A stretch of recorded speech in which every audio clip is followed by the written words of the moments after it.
नमस्कार मंडळी, स्वागत आहे तुमचं आजच्या 6व्या दिवशीच्या ब्लॉगमध्ये। आज 6वा दिवस म्हणजे देवीचा दिवस। दुपारी नवशे वगैरे पूजन, देवीपूजन झाला। वहिनी देवीपूजन करून घेतलं आणि त्यानंतर वेळेली आरतीची। तर मी शंभूराज आणि शिवराज आरतीक बाहेर पडलो। आरती दुपारचे देवीच्या दिवशी दुपारची आरती करून घेतो, कारण देवीपूजन केलेलं असतं।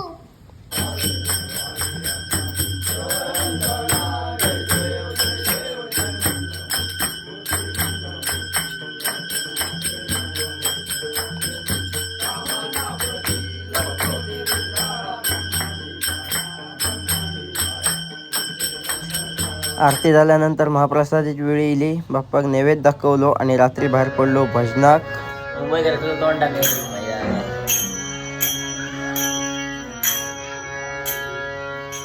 बुवाचा काय तोंड दिसणार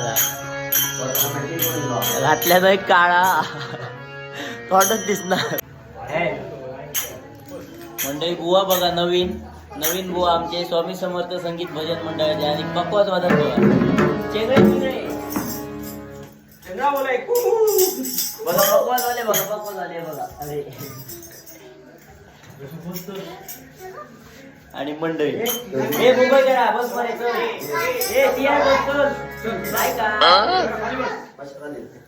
तुझा काय आणि मध्ये राहुला आज देवी पूजन असल्यामुळे वाडीतच भजनं होती आणि वाडीत भजनं असली की सगळीकडे अशीच मजा मस्ती चाललेली असतात। देवी दिवशी आम्ही काही बाहेर भजनं घेलो नाही, वाडीतच गणपतीक भजनं करतो आणि वाडीत भजनाची मजा तुम्ही बघितलात कशी असता काय असता ती। आमच्याकडे भजन झाला, आमच्याकडे भजन करून गोट्या सावंतकडे भजन केलं आणि आम्ही सरळ गेलो बिबवणे गावातील एक प्रतिष्ठित नागरिक वामन सावंत काका यांच्याकडे। त्यांच्या गणपतीक भजन सांगितलेले आणि देवी पूजनासाठी, तर त्यांच्याकडे पण इलो। मुंबईकरांनी पेटी कशी घेतली आहे बघा खांद्यावर, तर सगळी ठेवून मांडून घेतली आणि आमचं रोजचं आपलं हुशिक आला, कारण विकीन पेटी उघडल्या त्या पेटीचं ज्ञान देत होतो आमच्या हर्षाक।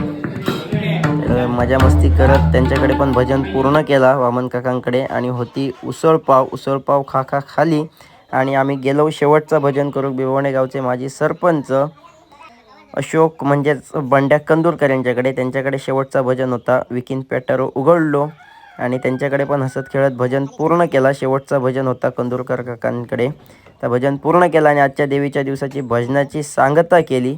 तर मित्रांनो, तुमका ह्यो ब्लॉग कसो वाटलो तो कमेंट करून नक्की कळवा आणि भेटूया उद्या। तोपर्यंत गणपती बाप्पा मोरया।